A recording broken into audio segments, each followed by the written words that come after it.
words came so quietly that Isla's heart almost ignored them. "Don't move. Follow me." She had spent years learning which voices demanded attention and which ones could safely fade into the background. This one came from a young janitor kneeling beside a utility cart, his expression calm but unusually focused. He wasn't panicked. He wasn't trying to impress her.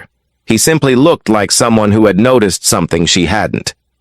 Without another word, he stepped toward a wide stone planter near the entrance of the estate and motioned for her to stay close. If you believe in kindness and second chances, please like, comment, share, and subscribe to Kindness Corner. The charity gala at Willow Crest Estate had started less than 20 minutes earlier. Luxury cars lined the curved driveway while guests in tailored suits and evening dresses drifted toward the grand ballroom. Waiters balanced silver trays filled with sparkling drinks. A string quartet played beneath white lights hanging from ancient oak trees. Everything looked exactly as Isla's staff had planned. As the founder and CEO of Hartwell Living, a company known for restoring historic neighborhoods instead of replacing them, Isla preferred quiet evenings to glamorous events. But tonight mattered.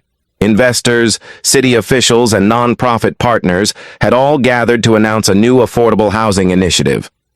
The last thing she expected was to be following a janitor behind a flower planter.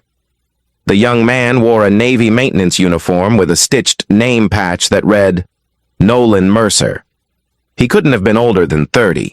His sleeves were rolled neatly above his wrists, and there were faint circles beneath his eyes that suggested sleep had been in short supply. He glanced toward the driveway again before speaking. "Please stay here for a minute." Isla looked confused. "Why?" "I think the limousine is about to roll." She frowned.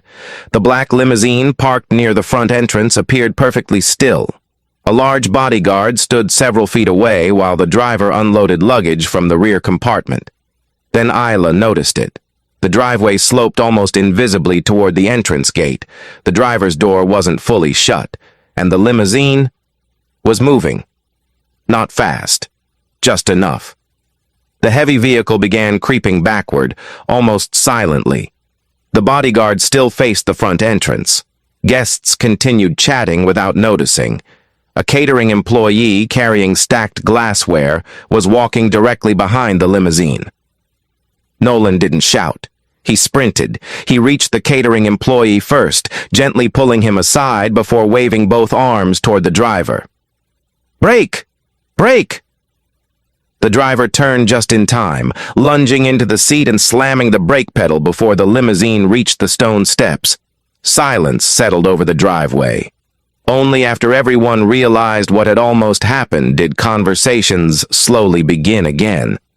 The catering employee looked pale. I never even heard it moving." Neither had anyone else, including Isla. She turned toward Nolan. "You saw all that from over there?" He shrugged awkwardly. "I clean these walkways every morning. I know this slope better than most people." There wasn't a trace of pride in his voice, only relief. Isla thanked him quietly before security resumed their positions.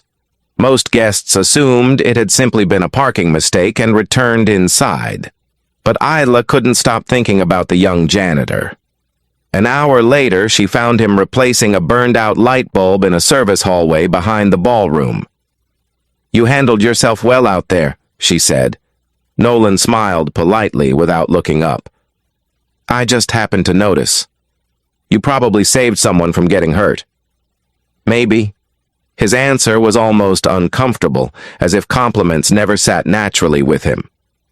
Isla leaned against the wall. "How long have you worked here?" "About 8 months. "And before that?" "I worked construction until my company closed. I've been taking whatever jobs I can find since then." He hesitated before adding something he clearly hadn't planned to share.